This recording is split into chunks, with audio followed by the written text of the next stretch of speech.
अखण्डमण्डलाकारम्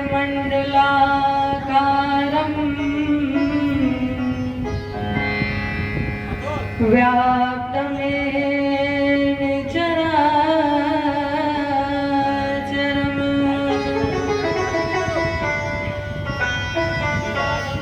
तत्पदं दर्शितं मे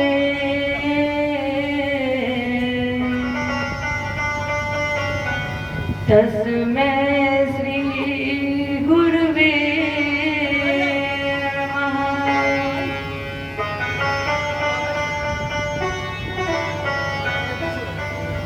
कृष्णाय वासुदेवाय हरे परमात्मने प्रणतक्लेशनाशाय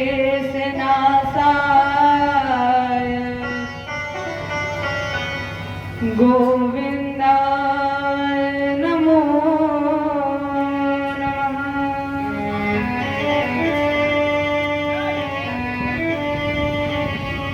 ब्रजे वसन्तं नवनीतचारम्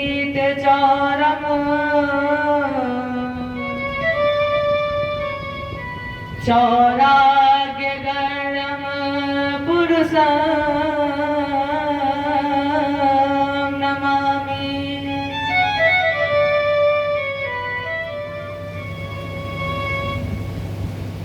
नारायणं नमस्कृत्य नरं चैव नरोत्तमम् देवीं सरस्वतीं व्यासं ततो जयमुदीरये।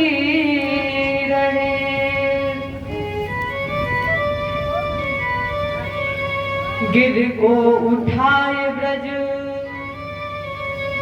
गोपों को बचाए लीनो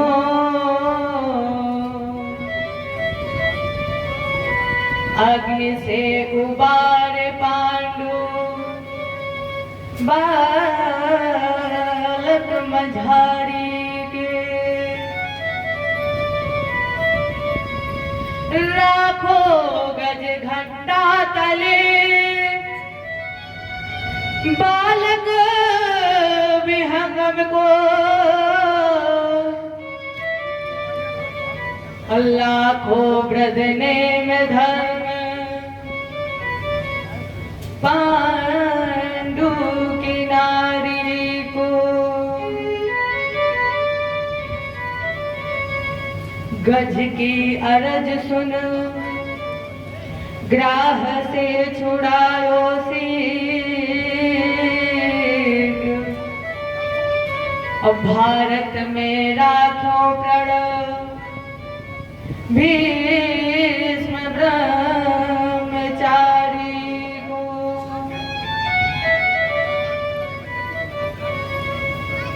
तीन विगताप हारी संत सुखकारी है जो मोहे तो भरोसा बाही श्यामले बिहारी को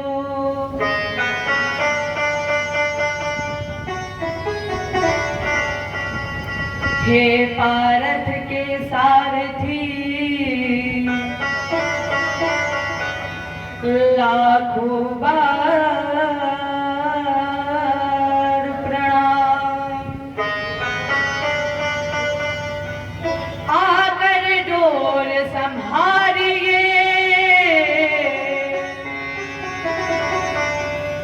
मन की छुट्टी लगा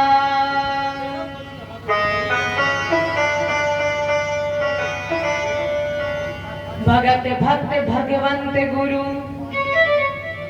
चतुर नाम बपे तिनके पग बंधन किए नासक विघ्न अनेक करहूं प्रणाम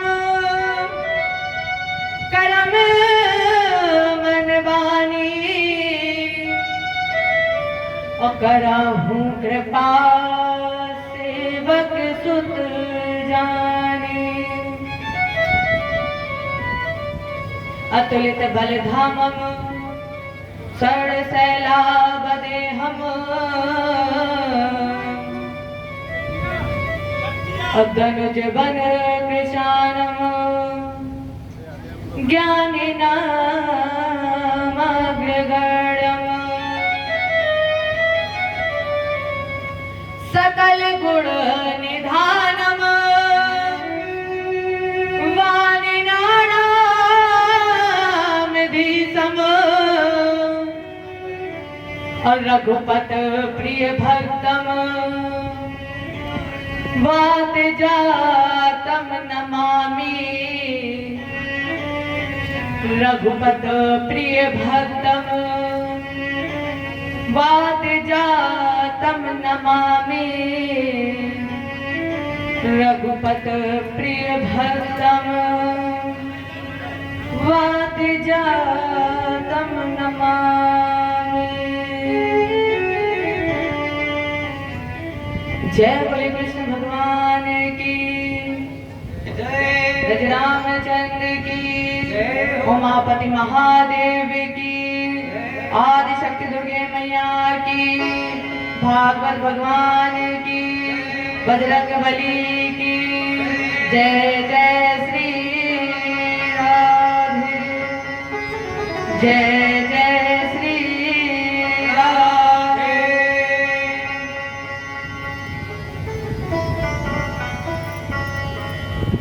आज हम सभी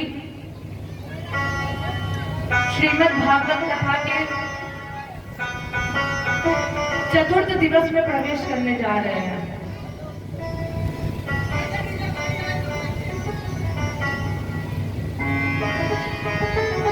ठाकुर जी की कृपा है हम लोगों के ऊपर कि जो श्रीमद् भागवत की कथा देवताओं को दुर्लभ है, वो कथा हमें और आपको ठाकुर जी की कृपा से सुलभ है। अब जब ये कृपा हुई है तो इनकी कृपा से भागिए मत,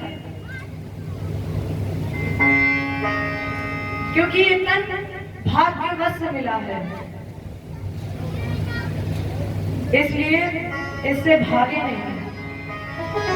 अपने मन और वाणी को क्षण प्रति क्षण पवित्र करते रहे। जब भी मौका मिले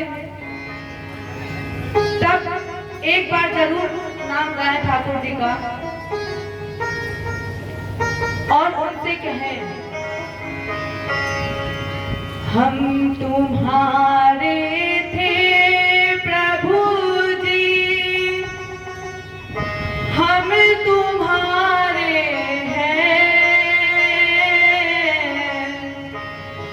प्रभु। हे मनमोहन, हे ठाकुर जी, हम सदा आपके थे, आपके हैं और हमेशा आपके रहेंगे। हम तुम्हारे थे प्रभु जी, हम तुम्हारे हैं, हम तुम्हारे ही रहेंगे ओ मेरे प्रियतम। हम तुम्हारे हैं प्रभु जी, तुम हमारे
यही मेरी तमन्ना है। एक बार हृदय से लगा लो ओ मेरे प्रियतम, हम तुम्हारे कबूली, तुम हमारे हो, हम तुम्हारे ही रहेंगे ओ मेरे प्रियतम, तुम हमारे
लगा लो ओ मेरे प्रियतम।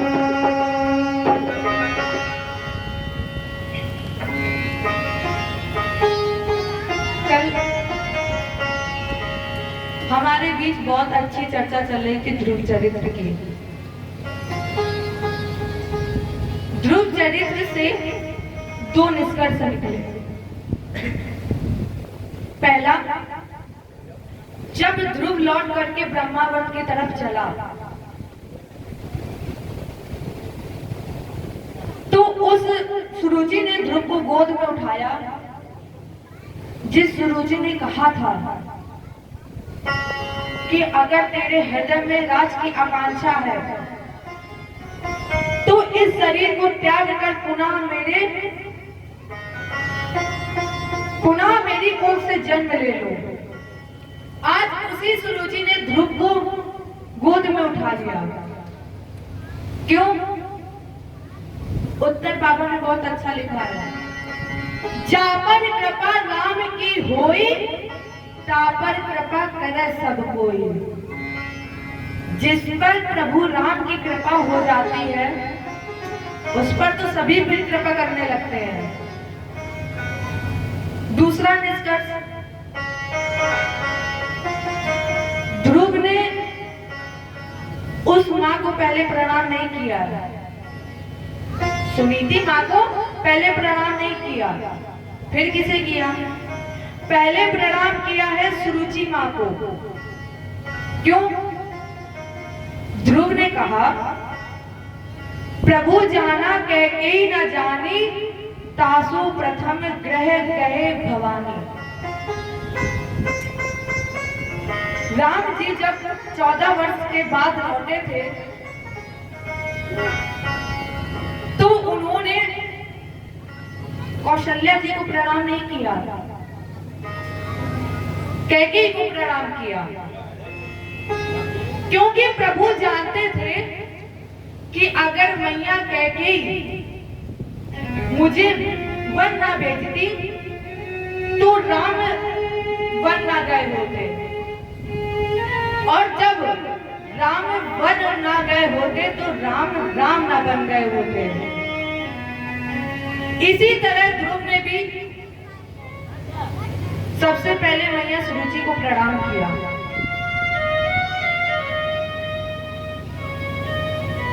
और कहा कि अगर सुरुचि जी मुझे धक्का मारकर ना निकालती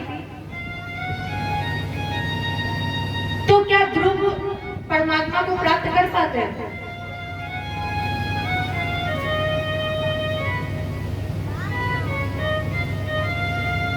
और गुरु जानता है कि शिष्य को किस चीज में लाभ है और किस चीज में हानि है।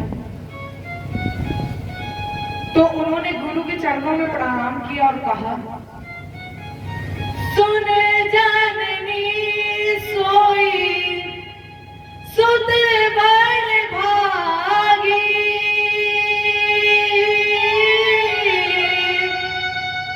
माँ जो भी तुमात चरण अनुरागी। राम सिया राम सिया राम जय जय राम, राम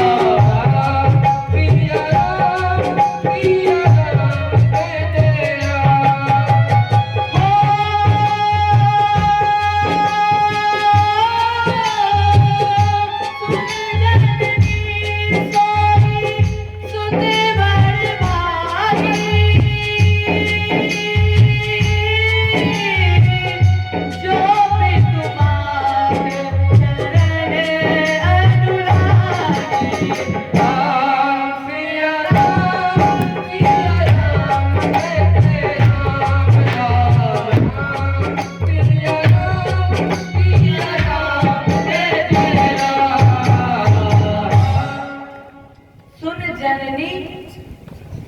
सोई सुत बड़ भागी जो पितु मात चरण अनुरागी। आप सभी लोग जानते हैं कि ध्रुव ने 36,000 वर्ष तक राज का भोग किया और आज भी उत्तर दिशा में आकाश में तारा के रूप में कहा जाता है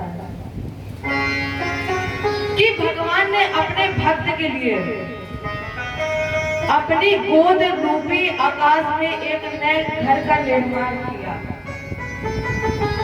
एक लोक का निर्माण किया।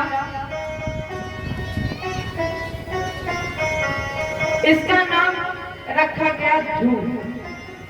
इस लोक का नाम ध्रुव लोक रखा गया। अब ये मस्ती में तो चलते ही रहे, और जब इनका संकल्प पूरा ना कर लो तो ध्रुव ने भगवान को प्राप्त किया। जय बोलो भक्त भगवान की। ध्रुव के पावन पवित्र वंश में अंगम सुमन संख्याति अक्रतो मंगीरसम गयम सुनीता गश्या पत्नी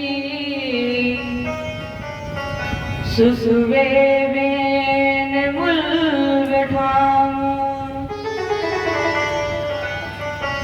अंग की पत्नी का नाम था सुनीता। ये मृत्यु की पत्नी थी, जिससे एक पुत्र पैदा हुआ। उसका नाम रखा गया था वेन। अब वेन का मतलब क्या है? वेन का मतलब है पाप। अब आप सोचेंगे कि एक धर्मात्मा पिता के अधर्मी पुत्र। जब ये प्रश्न अंग ने यादाचार्य जी से किया तो कहा, बेटा, जब तुम्हारी पत्नी यज्ञ का प्रसाद ग्रहण कर रही थी तो उसका मन पाप में लगा हुआ था, और जब गर्भ धारण करने वाली तुम्हारी पत्नी का मन पाप में लगा था, इसलिए जो तुम्हारी संतान हुई वो पापी हुई। इसी वेन के पार्थिव शरीर को मत कर एक बौना पुरुष प्रकट हुआ। काले रंग का था, इसलिए कहा, महाराज आदेश। बोले, महाराज जी ने बोला निषीद। निषीद माने बैठ जाओ। लेकिन इसके द्वारा जो संतान पैदा हुई यही निषाद त्याग करेगी। जो इसके द्वारा संतान पैदा हुई यही निषाद त्याग करेगी। इसके बाद दोनों भुजाओं का मंथन हुआ, हृदय का मंथन हुआ, और जब हृदय और भुजाओं का मंथन हुआ तो राजन इन दोनों भुजाओं से अथ तस्य पुनर्विप्रेर अपुत्रस्य महीपतेः बाहुभ्याम मध्यमानाभ्याम मिथुनम समुपद्रते इयं चासुदती देवी गुणभूषण भूषणा अर्चिना में वरारोहा प्रथुमेवा वरुन्धति। दोनों भुजाओं के और हृदय के मंथन से एक नारी प्रकट हुई। यम चासुदती देवी श्री लक्ष्मी। इनका नाम रखा गया अर्ची। और इसके बाद हमारे श्री नारायण, जिनका नाम रखा गया प्रथु। अर्ची और प्रथु के रूप में लक्ष्मी नारायण का जब प्राकट्य हुआ तो प्रशंसन्ति इष्म तम गंधर्व प्रवरा जगू। इनका जब अवतरण हुआ उस समय देवता नाग किन्नर सब प्रशंसा करने लगे।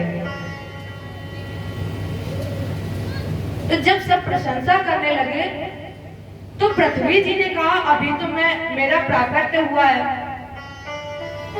अभी तो केवल मेरा जन्म हुआ है और ये प्रशंसा अनर्गल प्रशंसा हो रही है,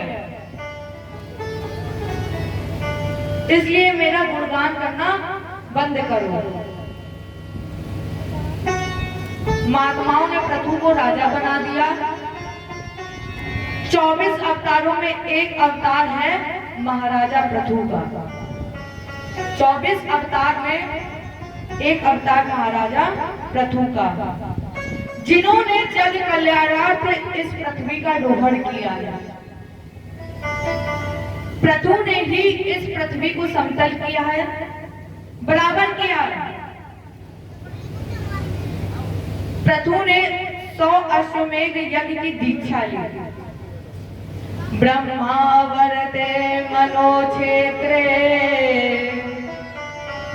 यत्र प्राची सरस्वती।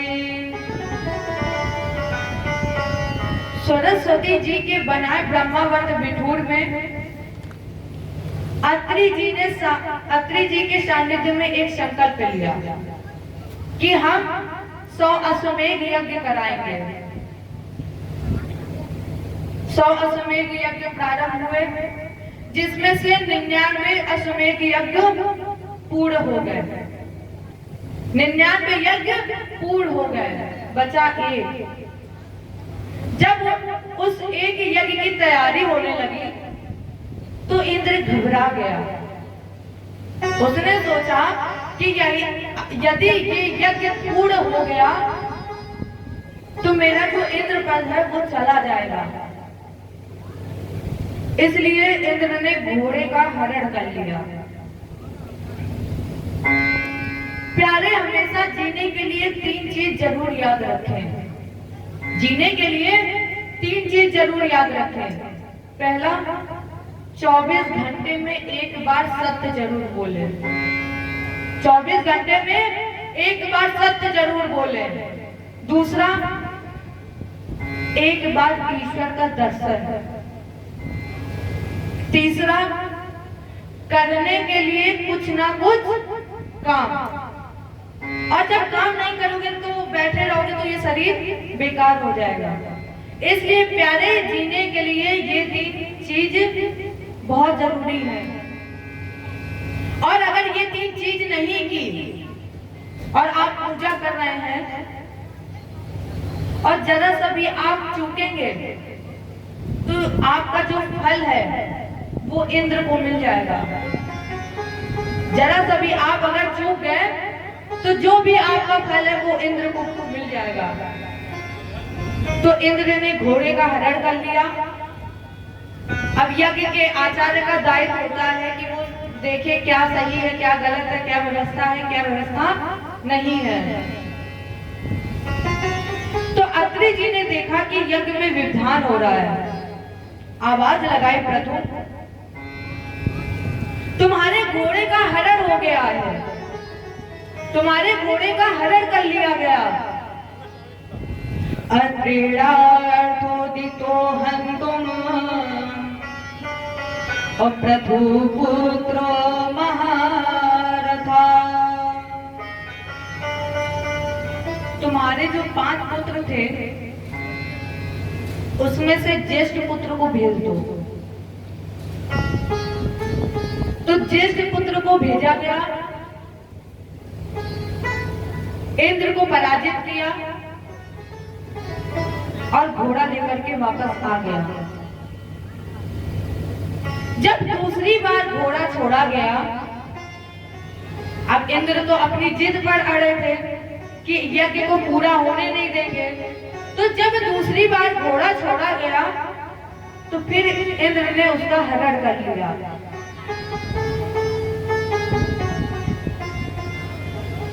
जही यज्ञ हनुतात गुरु जी ने शिष्य को आदेश दिया, प्रथु को आदेश दिया और बोले जही यज्ञ हनुतात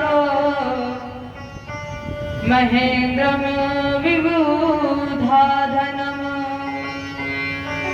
यज्ञ में व्यवधान करने वाले का अगर वध कर दिया जाए तब भी आपको कोई दोष नहीं लगता है। जो यज्ञ में व्यवधान कर रहा हो उसका अगर वध कर दो तो प्यारे दोष नहीं लगता। गया इंद्र से घोड़ा छीन लिया और इंद्र को मारने के लिए तलवार उठाई। जैसे ही इंद्र को मारने के लिए तलवार उठाई, इंद्र शरण में आ गया, बोले त्राही मां। प्रथु ने कहा कि तुम यज्ञ में व्यवधान इसलिए डाल रहे हो कि तुम्हें डर है कि कहीं तुम्हारा इंद्र पद ना चला जाए। तो जाओ इंद्र, हम तुम्हें वचन देते हैं कि इस यज्ञ का जो फल है वो फल हम तुम्हें दान में देते हैं। तो जब इन्होंने यज्ञ के फल का दान दिया, यज्ञ पूर्ण हो गया, एकदम निष्काम, निश्चल, निष्कपट और निर्विवाद से यज्ञ पूर्ण हुआ। राजन, जब ये यज्ञ पूर्ण हुआ तो उस समय एक आश्चर्य हो गया। भवानपि वैकुंठा साकम मगवता विभू। आश्चर्य क्या? बोले भगवान अपि माने भी, भगवान भी आज वैकुंठ को त्याग करके उस यज्ञ कुंड में चतुर्भुजी रूप में प्रकट हो गए। और जैसे ही चतुर्भुजी रूप में प्रकट हो गए, प्रभु ने प्रणाम किया, कहा ठाकुर जी दिल दिया मैंने उस सावरे को। जब वो प्रकट हो गए तो प्रभु ने कहा प्रभु मेरा कुछ भी नहीं है, मैंने आपको सब कुछ समर्पित कर दिया है। दिल दिया मैंने उस सावरे को, दिल के अरमां संवरने लगे।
ठाकुर जी की मुस्कान कैसी है, एकदम बिल्कुल जालिम है।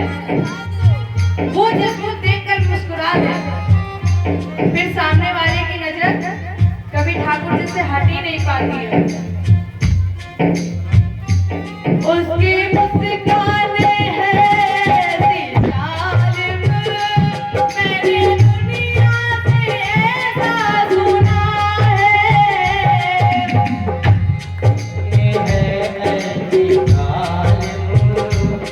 मैंने दुनिया से ऐसा सुना है।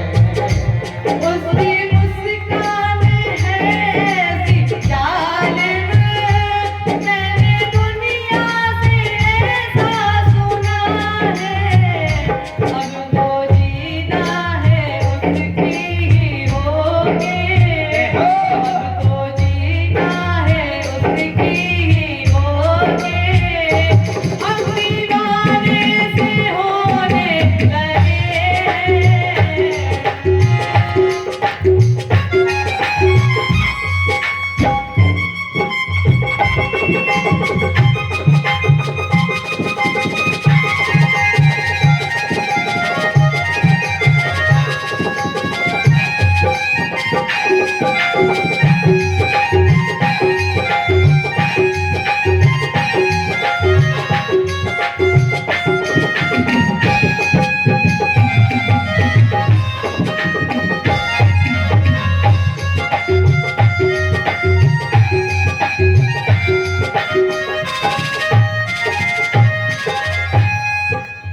जब प्रभु को ठाकुर जी के दर्शन हो गए, चतुर्भुजी रूप में प्रकट हुए, तो कहा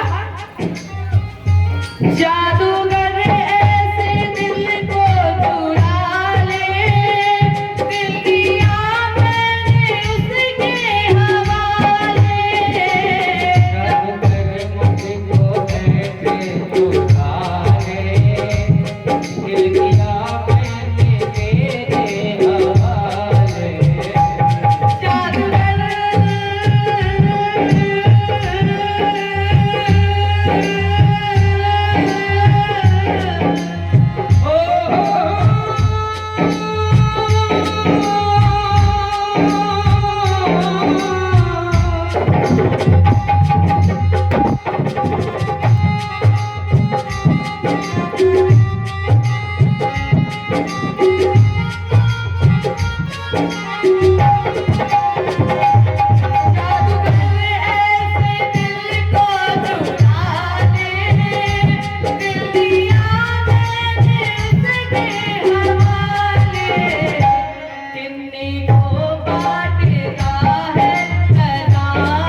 भगवान बोले प्रभु, हम तुम्हारे निष्काम फल से बहुत प्रसन्न हैं, वर मांग लो।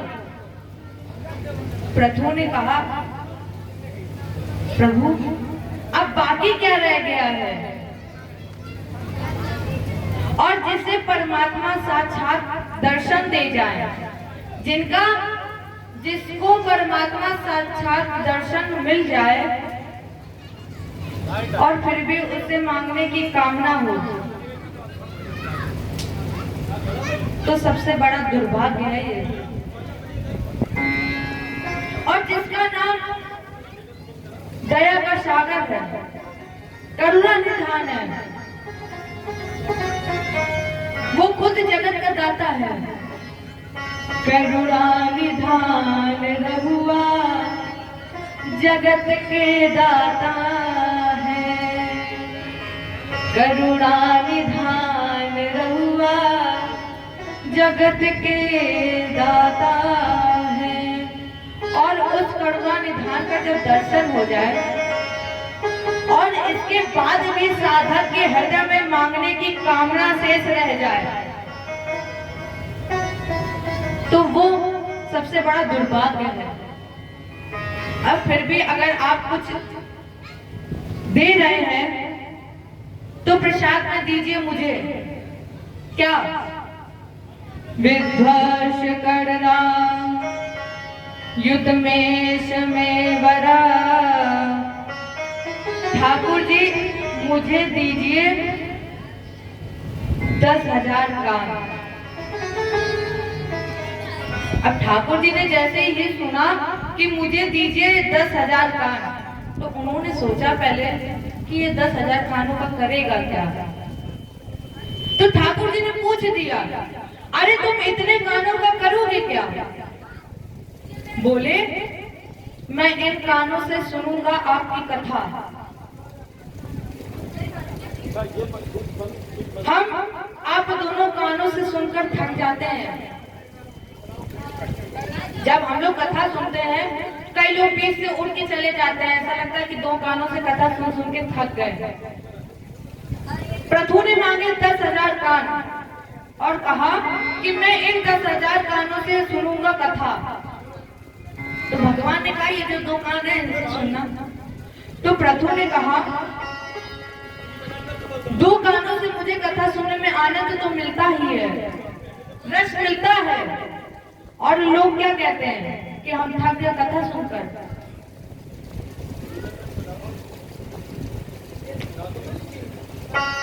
और मुझे जब इन 2 कानों से मिलता है आनंद, तो मैं ये चाहता हूँ ठाकुर जी, मुझे दीजिए 10,000 कान, तो मैं उस 10,000 कानों से सुनकर मैं भी उन कानों से और आनंद प्राप्त करूंगा, जिससे मुझे और आनंद मिल जाए। तो प्रभु ने मांगे 10,000 कान। प्रभु दे दो दुनिया का त्याग, प्रभु मुझे दे दीजिए चरणों में अनुराग। आप चाहे जितने भी तप कर लें, लेकिन जब तक अनुराग नहीं है, जब तक हृदय में प्रेम नहीं है प्रभु के प्रति, तब तक परमात्मा की प्राप्ति असंभव है। इसलिए ठाकुर जी मुझे दीजिए दुनिया का त्याग और 10,000 कान और आपके चरणों में अनुराग। इन्होंने फिर शरद कुमार जी से दीक्षा ली और ज्येष्ठ पुत्र को राजा बनाया। इनका जो शेष जीवन रहा, उन्होंने वो जीवन भगवान को समर्पित कर दिया। इसी के वंश में प्राचीन रहे। इन्होंने तो इतने यज्ञ किए थे कि इन यज्ञों में उपर्युक्त उषाओं का जब विसर्जित किया गया, तो ये सारा भूमंडल फट गया। इन्हीं के पुत्र का नाम था प्रचेता। प्रचेतस्य आगे चल करके दक्ष जी का नाम हुआ। लेकिन राजेंद्र, इन दक्ष का इतिहास मुझे आगे चलकर सुनाइए, क्योंकि अभी मेरे मन में अचानक से एक विचार उठ गया कि क्यों ना हम स्वयंभू मनु के दूसरे पुत्र का इतिहास सुनाएं।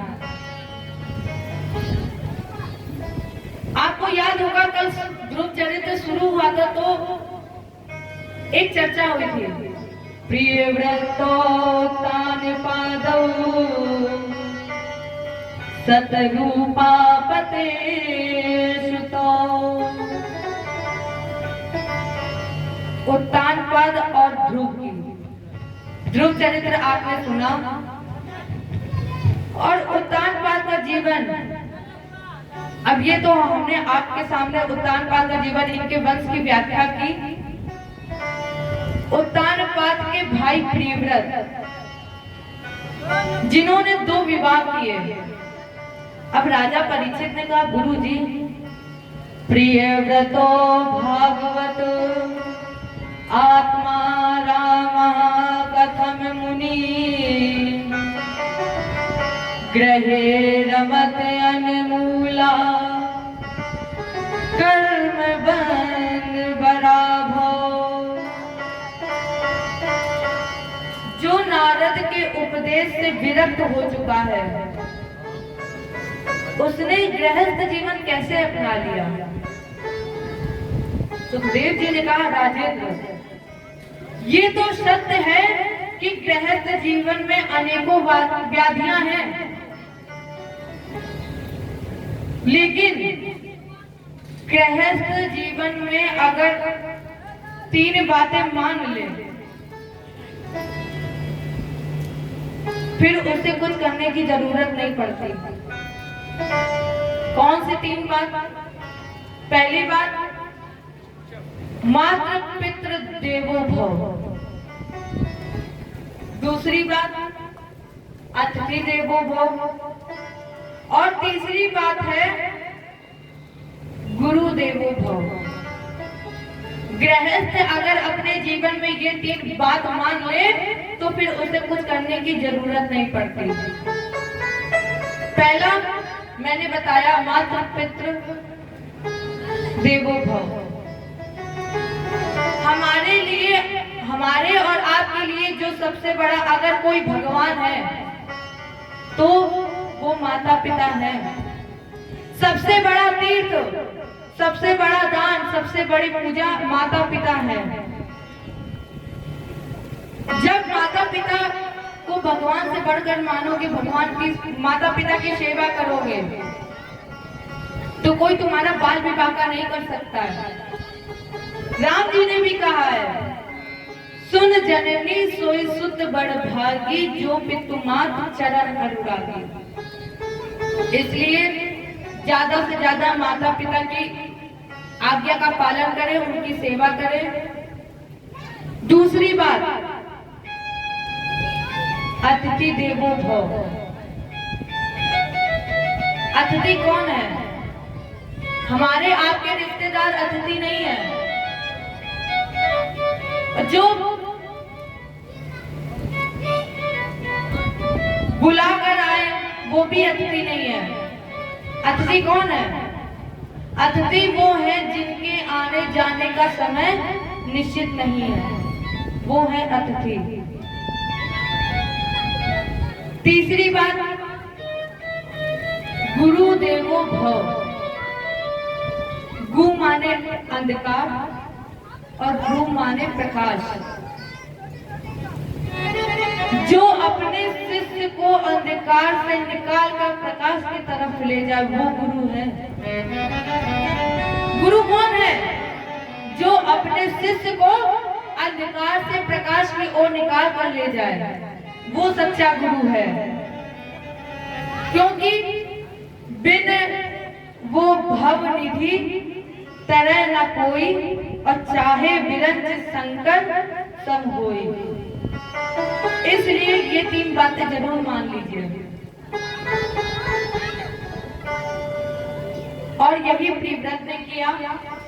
नारद के उपदेश से विरक्त होने के बाद भी इनके माता पिता का निर्देश था, इसलिए इन्होंने विवाह किए। प्रथम विवाह इनका विश्वकर्मा की पुत्री बृहस्पति जी से हुआ, जिसमें इनके 10 पुत्र हुए और 1 कन्या हुई, जो शुक्राचार्य जी के साथ ब्याही गई। 10 पुत्रों में से 3 पुत्र कवि, महावीर और श्रवण, इन्होंने ब्रह्मचर्य ले लिया। 7 पुत्र बचे। प्रिव्रत के पास 3 ने ब्रह्मचर्य ले लिया, 7 पुत्र बचे। इनकी दूसरी जो पत्नी थी, इनके 3 पुत्र हुए, उत्तम, तामस और रैवत। ये तीनों अपने नाम वाले मनमंत्रों के स्वामी हुए। राजन जी, ये वो प्रियव्रत है जिन्होंने रथ पर बैठ करके भगवान सूर्य की 7 परिक्रमा की है। इन 7 परिक्रमाओं से इस पृथ्वी पर 7 रास्ते बने और यही 7 रास्ते 7 समुद्र के रूप में परिवर्तित हो गए। परिणाम स्वरूप जब 7 समुद्र बन गए तो ये सारी पृथ्वी 7 भागों में बट गई। इस पृथ्वी की नाप है 50,000 करोड़ योजन, और एक योजन में 4 कोस होते हैं। एक कोस में 3 किलोमीटर होते हैं। तो ये 7 द्वीपों में बटी। प्रियव्रत के 7 ही पुत्र बचे थे। इन्होंने अपने 7 पुत्रों को एक एक द्वीप का राजा बना लिया। प्रथम द्वीप में राजा बने आदित्य, जिन्होंने मंद्याचल पर्वत पर तपस्या करके कुचित नाम की अप्सरा से विवाह किया, जिनसे 9 पुत्र पैदा हुए। जब कुचित नाम की अप्सरा स्वर्गारोहण करने के लिए चली गई तो आग्नेय ने जम्मू द्वीप के 9 खंड किए, और जम्मू द्वीप के 9 खंड करके इन्होंने एक एक पुत्र को एक एक खंड का राजा बना दिया। प्रत्येक खंड के राजा, प्रथम खंड के राजा बने नाभि, जिनकी पत्नी का नाम था मेरु देवी। इनकी बहुत समय तक कोई संतान नहीं हुई, तो इन्होंने पुत्रेष्ठ यज्ञ कराया। इस पुत्रेष्ठ यज्ञ के प्रसाद से इन्हें पुत्र की प्राप्ति हुई, जिसका नाम रखा गया ऋषभ। ऋषभ माने श्रेष्ठ। ये अवतार भी भगवान का 24 अवतारों में एक अवतार है ऋषभ जी का। ऋषभ देव जी का जब प्राकट्य हुआ, और जहां परमात्मा आता है वहां आनंद आ ही जाता है। तो जब इनका प्राकट्य हुआ तो इंद्र को द्वेष लग गया, जलन हो गई कि इनके राज्य में वर्षा बंद कर दो। तो इनके राज्य में वर्षा बंद हो गई। ऋषभ देव जी ने अपने तप बल के द्वारा अपने राज्य में वर्षा की। जब इन्होंने तप बल के द्वारा वर्षा की, तब इंद्र हार मान गए और इंद्र की पुत्री जयंती के साथ विवाह किया। जब जयंती का विवाह ऋषभ देव जी के साथ हो गया, तो इनके 100 पुत्र पैदा हुए। इन 100 पुत्रों में से राजेंद्र 9 पुत्र योगेश्वर नाम से प्रसिद्ध हुए। बचे 81 पुत्र। 81 पुत्र नैष्ठिक ब्रह्मचारी बन गए। अब इनके पास बचे 10 पुत्र। जिन 10 पुत्रों में से सबसे बड़े पुत्र का नाम था भरत। ऐशाम खल महायोगी ज्येष्ठ श्रेष्ठ गुण आदि थे। ये बहुत बड़ा योगी था, सर्व गुण संपन्न थे भरत जी। अब भरत का मतलब क्या है? भा माने भक्ति, भा माने त्याग, और रत का मतलब निष्ठा, प्रेम, समर्पण, श्रद्धा और लगन। भरत उसे कहा जा सकता है जिसे भगवान के श्री चरणों में समर्पण हो। अब हमारे समझ में 3 भरत हुए हैं। एक भरत जिनकी आप कथा सुन रहे हैं, दूसरे भरत दुष्यंत शकुंतला पुत्र, और तीसरे भरत रामायण में दशरथ कैकेयी भरत। ये 3 भरत हैं जिनकी कथा आप एक की सुन रहे हैं। ऋषभ देव जी ने अपने समस्त पुत्रों को बैठाला और उपदेश दिया। महात्माओं, वास्तव में अगर पिता हो तो ऋषभ देव जी जैसा हो, भाई हो तो भरत जैसा हो, प्रहलाद जैसा मित्र हो, और माता हो मदारसा जैसे, राजा हो अमरीश जैसा। अब पिता ऋषभ देव जी जैसा क्यों? जो ऋषभ देव जी ने अपने बच्चों को उपदेश दिया, क्या कोई आज अपने बच्चों को उपदेश देता है? क्या कोई पिता अपने बच्चों को उपदेश देता है बैठाल कर? कोई ये कहता है कि तुम सन्मार्ग पर चलो। वास्तव में पिता हो तो ऋषभ देव जी जैसा। ऋषभ देव जी ने कहा, बच्चों जो हमने किया है वो तुम ना करो। बच्चों ने कहा, फिर क्या करूं?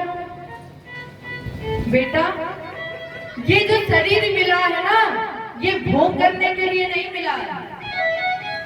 बेटा, नायम देहो देह भाजांग लोके और कष्टान कर्मान हते बिन भुजांग तपो दिव्यम पुत्र का तेन सत्वम असुतेन स्मात् ब्रह्म सौखम त्वरंतम। नायम देहो, ये शरीर संसार के दुखदायी विषयों के भोग के लिए नहीं मिला है। ये देव दुर्लभ तन है, और जब ये तन मिला है तो इसको व्यर्थ मत जाने दो।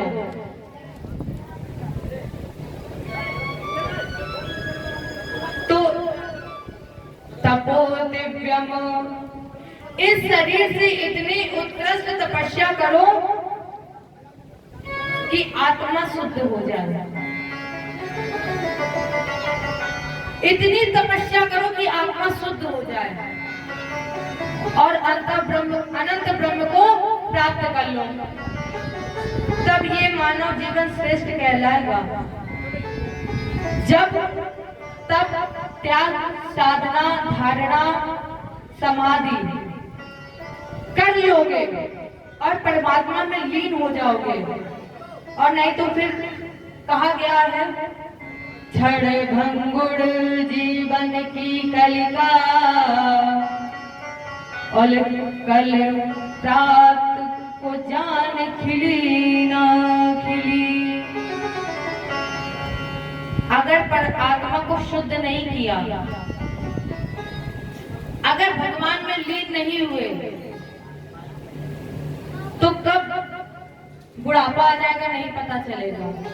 ये उम्र कब निकल जाएगी नहीं पता चलेगा।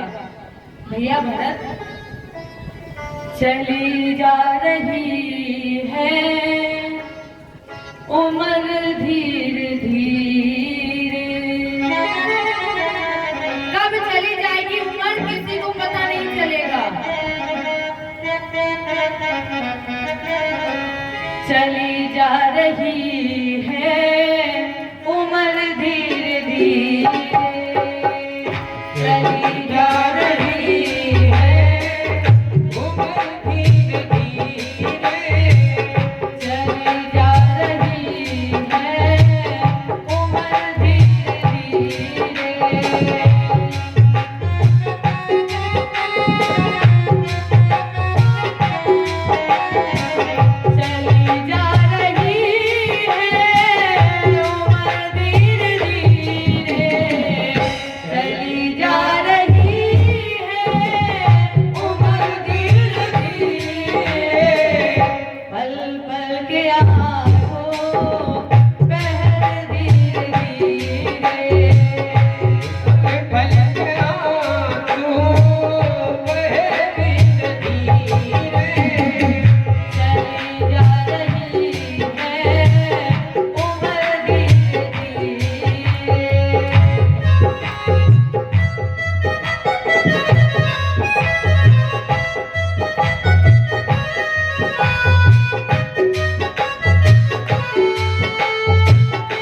हटा लो और बुराई से मन को अब तू हटा ले, बुराई को मन से अब तू हटा ले, सुधर जाए जीवन तेरा धीरे धीरे, सुधर जाए जीवन तेरा धीरे धीरे, चली जा रही है उम्र धीरे धीरे, चली जा रही है उम्र धीरे धीरे, पल पल के आंखों बहर धीरे धीरे, पल पल के आंसू बहे धीरे धीरे, बहर धीरे धीरे,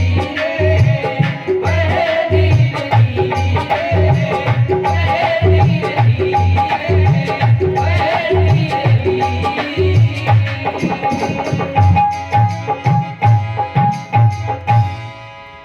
बचपन भी जाए जवानी भी जाए, बुढ़ापे का होगा असर धीरे धीरे, चली जा रही है उम्र धीरे धीरे।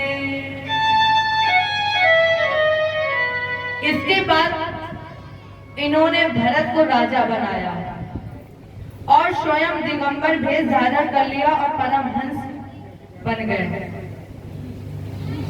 इनके द्वारा जो धर्म चलाया गया वो आज विश्व में जैन धर्म के नाम से जाना जाता है। भरत राजा बने जिन्होंने विश्व रूपी पंचजनी से विवाह किया और 5 पुत्र पैदा हुए, सुमति, राष्ट्रमृत, आवरण, सुदर्शन और धूम्रकेतु। बहुत समय तक राज्य करने के बाद भरत ने ज्येष्ठ पुत्र सुमति को राजा बनाया और राजा बनकर ये गंडकी नदी के किनारे तपस्या करने के लिए गए। ये गंडकी नदी वो नदी है जिसका कुछ हिस्सा बिहार में और कुछ हिस्सा नेपाल में है। ये वृंदा का त्याग शरीर है और हमारे जो शालिग्राम भगवान हैं इसी गंडकी नदी में ही प्राप्त होते हैं। जो शालिग्राम भगवान है वो इसी गंडकी नदी में ही प्राप्त होते हैं। यहीं पर भरत जी साधना कर रहे थे। लेकिन राजेंद्र ये हमेशा याद रखना कि तुम्हारा मन हमेशा भजन में लगा रहे। भजन में लगेगा तभी भगवत की कृपा होगी। जन्मांतरे भवेत पुण्यम, जब जन्म जन्मांतर के पूर्ण उदय होते हैं और जब सारे पाप नष्ट होते हैं तब हमें ईश्वर साक्षात प्राप्त होते हैं, ईश्वर साक्षात मिलते हैं। तदा भागवतम लभेत, तब ये सारी चीजें मिलती हैं। अब ये जो यहाँ पे चर्चा हो रही है, अगर उसकी कृपा ना होती तो क्या ये चर्चा हो पाती? क्या आप सभी श्रीमद् भागवत की कथा श्रवण कर पाते? तेरी सत्ता के बिना हे प्रभु मंगल और पत्ता तक हिलता नहीं, खिले नए गौ फूल, बिना उसकी मर्जी के कुछ भी नहीं होता। और जब उसकी मर्जी होती है तो गूंगा भी बोल उठता है। जब ठाकुर जी की मर्जी होती है तो गूंगा भी बोल उठता है। एक बार उसकी कृपा के पात्र बनकर तो देखिए। जो आनंद है वो इस संसार में नहीं है। तो जिस भरत ने भगवत भजन के लिए राज्य का त्याग किया, बच्चे परिवार को छोड़ दिया, भरत पर कृपा हुई पर पूरी नहीं हुई। क्यों? ये एक दिन नदी में स्नान करने जा रहे थे। अब देखना है यहाँ पर भरत एक हिरण के बच्चे पर मोहित हुए हैं। एक दातु महानाधम अकृताभिषेक नैमिकावश्यको। भरत एक दिन स्नान कर रहे थे। स्नान करने के बाद इन्होंने अंजलि में जल लिया, तर्पण करने जा रहे थे। तत्र तदा राजन हिरणी, वही एक हिरणी आई थी, प्यास लगी थी, गर्भवती थी। जैसे ही हिरणी पानी पीने जा रही थी, पीछे से सिंहनाद हुआ। डर गई तो अपने प्राण बचाने के लिए वो नदी में कूद गई। और जब नदी में कूदी तब भरत जी देख रहे थे, देखा कि वो बीच धार में है। और जैसे ही वो बीच धार में पहुंची तो उस शिशु ने जन्म ले लिया। अब मृगी तो पार हो गई, लेकिन वो शिशु अपने पंजों से उस जल में खुद को बचाने की कोशिश कर रहा था। और जैसे ही उसको छटपटाते हुए देखा, अब देखना यही भरत भगवान से दूर हो गए हैं। जैसे ही भरत ने उस बच्चे को छटपटाते हुए देखा तो भरत ने जाकर के उस बच्चे को गोद में ले लिया। अब भरत ने सोचा कि जाकर के इसकी माता मृगी को दे देंगे। तो ये जब बच्चे को लेकर उस मृगी के पास पहुंचे, जब पहुंचे तब हिरणी अपना शरीर त्याग चुकी थी, उसकी आंख खुली थी। भरत ने कल्पना की मानो खुले हुए नेत्रों से हिरणी कह रही है मुझसे, भरत मैं तो जा रही हूँ, लेकिन ये जो मेरी नवजात शिशु है ना, इसकी अच्छे से सेवा करना, इसकी अच्छे से रक्षा करना। तो भरत जी उस बच्चे को लेकर आश्रम पर आ गए। चुन चुन कर पत्तियां खिलाने लगे, रुई से दूध पिलाने लगे। अब जब बच्चा बड़ा हुआ तो भरत के अनुकूल हीन हो गया। जब भरत संध्या करने के लिए बैठते थे तब वो बच्चा संध्या करने के लिए बैठता था। जब भरत भोजन करने के लिए बैठते थे तब वो बच्चा भी भोजन करने के लिए बैठता था। मानो जो जो भरत करता था वही वही वो बच्चा भी करता था। अब आप लोग तो जानते हैं कि पशु कभी बंधन में तो रहता नहीं है और ना कभी बंधन में रहना चाहता है। मृग धीरे धीरे बड़ा हुआ, खेलने के लिए निकला।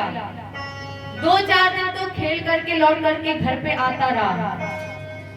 एक दिन ऐसा हुआ कि जब मृग खेलने के लिए निकला तब वो लौटा नहीं।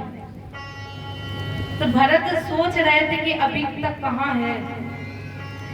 तो उन्होंने सोचा हो सकता है कि शाम को आ जाए। 1-2 दिन हुए नहीं आया। भरत एक दिन संध्या करने के लिए बैठे तो उनके मन ने कहा, भैया भरत, अगर आज मृग होता तो ये जो तुम्हारे सामने जगह खाली है वो खाली ना होती। इतना मोह में पड़ गया था भरत कि वो भगवान को ही भूल गया था। उसके नेत्रों से अविरल अश्रु बहने लगे, रो पड़ा। उसी समय काल का कुठार चला और भरत जी का शरीर छूट गया। इतना रोया मृग की याद में कि भरत जी का शरीर छूट गया। तो इनका अगला जन्म उसी के रूप में हुआ। भरत जी के चित्त में, अच्छा जब मृत्यु होती है तो अगले जन्म में वो वही बनता है जो उसके मन में होता है। तो भरत जी के चित्त में उस समय मृग बसे हुए थे, इसलिए भरत जी का दूसरा जन्म कालिंदर नाम के पर्वत पर मृग शरीर में हो गया। ये हिरण तो बने, लेकिन इनको पूर्व जन्म का ज्ञान था, इसलिए मृग शरीर में भरत भजन करने लगे। जब भी मौका मिलता था भजन करते थे, कहते थे श्री राम जय जय राम, श्री राम जय जय राम। ये मृग शरीर में भी भजन करने लगे। फिर इनके शरीर का छूटने का जब समय आया तो ये शरीर गंडकी नदी में रख दिया गया। मानो आधा शरीर ठंडा और आधा शरीर तपती हुई रेत पर गर्भ कर दिया। भरत ने मृग शरीर में नेत्र बंद किए और कहा प्रभु श्री राम। बंद नेत्रों में भी भरत भजन कर रहे हैं। श्री राम जय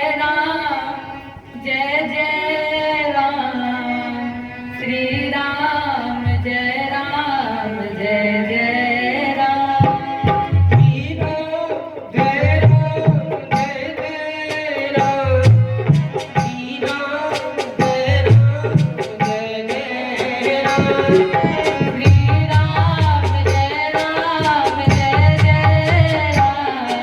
श्री राम जय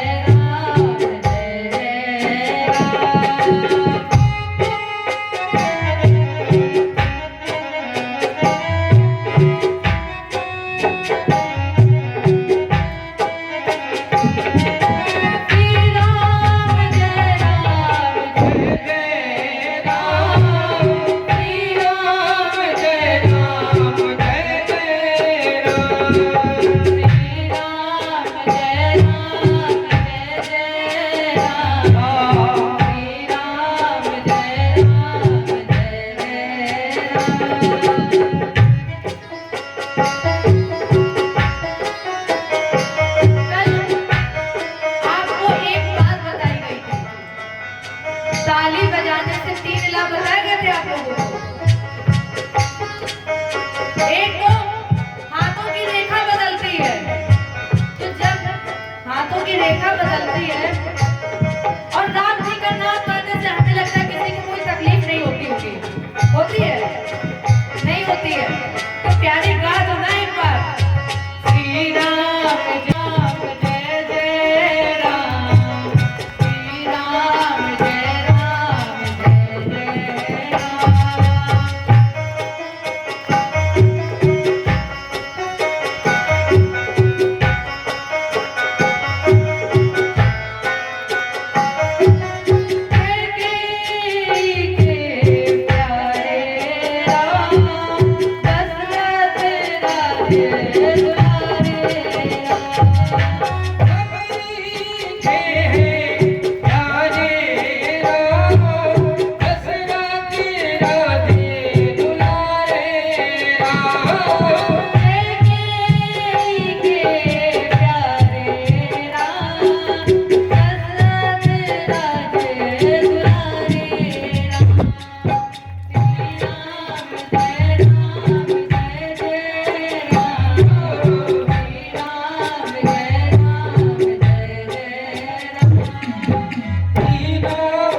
का ये मृग शरीर भी छूट गया।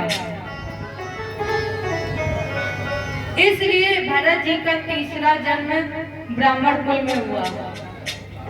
अदकर्षित द्विज वर्ष अंगिरा अप्रवरस समदम तपा। एक अंगिरा ब्राह्मण था जिसकी 2 पत्नियां थी। इनकी प्रथम पत्नी से 9 पुत्र पैदा हुए थे। दूसरी पत्नी से जोड़ा जिसमें 1 पुत्र और 1 कन्या। राजा ने इस जोड़े में जो पुत्र पैदा हुए यही है भरत। तीसरा जन्म है ये भरत का। अब देखो इस प्रसंग से एक बात मिलती है कि व्यक्ति की 4 चीजें कभी नहीं बदलती। वो 4 चीज कौन सी है? मन, बुद्धि, चित्त और व्यक्ति का अहंकार। अगर मन आपका मरते समय भजन में लगा है तो निश्चित है कि वो आगे मन भगवान के भजन में ही लगेगा। ना मन बदलता, ना चित्त, ना बुद्धि और ना अहंकार। भरत ने जब कुछ हो संभाला तो विचार किया कि एक बार जिंदगी की ममता में भटक गए तो मेरा तीसरा जन्म हो गया। और यहाँ तो भटकाने वाले कई लोग हैं, माता है, पिता है, भाई है, बहन है। और अगर हम इसमें फंस गए तो फिर ना जाने मुझे कितने जन्म और लेने पड़ेंगे। इसलिए अब भरत ने कहा कि अब कुछ भी हो जाए मुझे अब की बार फंसना नहीं है। तो क्या करें? तो उन्होंने सोचा कि अब उल्टा करना शुरू कर दें। और जब समाज में हम उल्टा चलेंगे तो हमें समाज छोड़ देंगे और हम समाज को छोड़ देंगे। तो जब लोगों ने कहा कि आज एकादशी है तो भरत जी ने उस एकादशी का व्रत नहीं किया। फिर जब लोगों ने कहा कि आज एकादशी है तो भरत जी ने 11 बार भोजन किया। घर वालों का काम बिगाड़ देता था और बाहर वालों का काम अच्छे से करता था। तो घर वालों ने कहा कि ये लगता है कि ये पागल हो गया है। अब पागल का मतलब क्या है? अगर पागल को उल्टा किया जाए तो गलपा, जो अपने आप में खुद को गला ले वो है पागल। तो घर वालों ने कहा कि ये पागल हो गया है। जब देखो तब अपनी मस्ती में ही रहता है। काम को अच्छा करने को तो वो काम बिगाड़ देता है। तो पिताजी ने कहा कि अब इसको गुरुजी के यहाँ भेज दें। पिताजी ने गुरुजी के यहाँ भेजा पढ़ने के लिए। अब भरत जी पढ़ने के लिए गए लेकिन उनका मन तो पढ़ने में लगा ही नहीं। उनका मन कहाँ लगा था?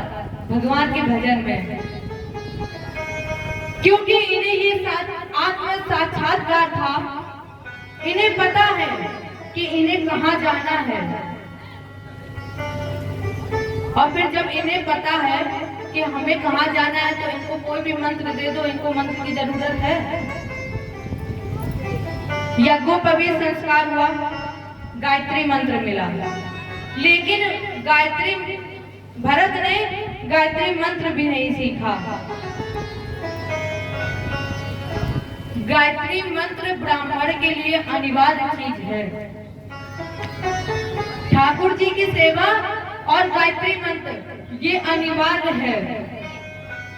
और प्यारे गायत्री मंत्र में होते हैं 24 अक्षर और वेद में 96,000 ऋचाएं। और जो एक बार इस मंत्र का उच्चारण करता है तो प्यारे उसे वेद की 96 रचनाओं के पाठ करने का फल मिल जाता है। लेकिन भरत ने गायत्री मंत्र भी नहीं सीखा। इनके 9 भाइयों का विवाह हुआ। अब भरत जी का विवाह कौन कर रहा था? अब जिनके घर में 9 देवियां आ गई, तो जब 9 देवियां आई तो उस घर में व्रत की व्यवस्था होने लगी।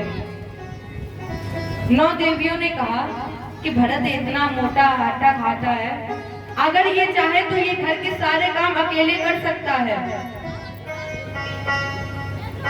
इन्होंने अपने अपने पतियों से कहा कि भरत को घर से निकाल दो, ये कुछ करता भी नहीं है और जो भी काम होता है उसको बिगाड़ ही देता है। अब ये याद रखना कि अगर ये 3 लोग जिद पकड़ लें, जब तक ये पूरा नहीं करा लेंगे तब तक ये जिद पकड़े रहेंगे। अब वो 3 लोग कौन है? नारी हट। नारी अगर जिद पर आ जाए वो तब तक पीछे नहीं हटती है जब तक वो कार्य करवा ना ले। दूसरा बाल हट। बालक भी तब तक नहीं मानते हैं जब तक वो अपनी बात ना मनवा ले।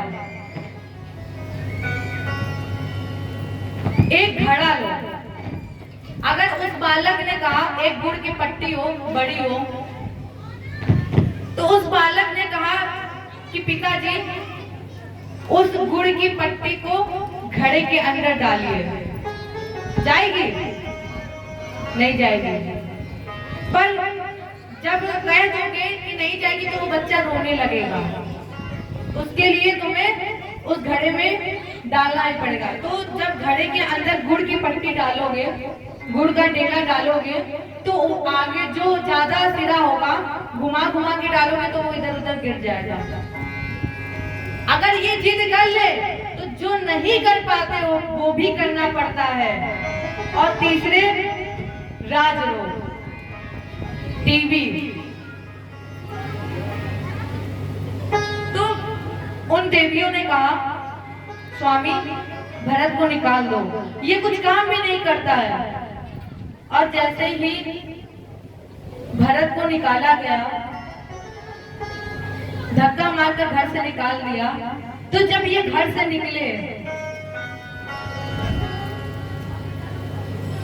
सिया राम में सब जग जानी, करहूं प्रणाम जोर जोग पानी, हुई है वही जो राम रच राखा, तो कर तर्क बड़ा लिखा। जब भरत को धक्के मार करके निकाला गया तो भरत अपने मस्ती पे जा रहा है, कहा कि अरे जो होगा वो राम ही जाने। और अपने मस्ती में झूमते हुए जब निकले तो एकदम से उनको याद आया कि अरे हमने आज तो भजन किया ही नहीं है। तो वो भजन करने के लिए बैठे और कहा श्री राम जय जय राम, श्री राम जय जय राम, श्री राम जय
खाने के लिए बैठे, वहीं अचानक से डाकू आ गए।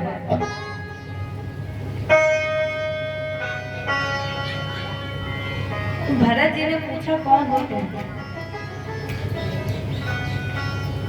सरदार ने कहा, मैं आपको लेने आया हूं। सरदार ने पूछा भरत जी से, कौन हो तुम? तो भरत ने कहा, जो तुम हो वही मैं हूं। कहां से आए हो? जहां से तुम आए हो वहीं से मैं आया हूं। कहां जाना है? जहां तुम्हें जाना है वही हमें जाना है। और इतना ही कहते कहते फिर भजन में बैठ गए। श्री राम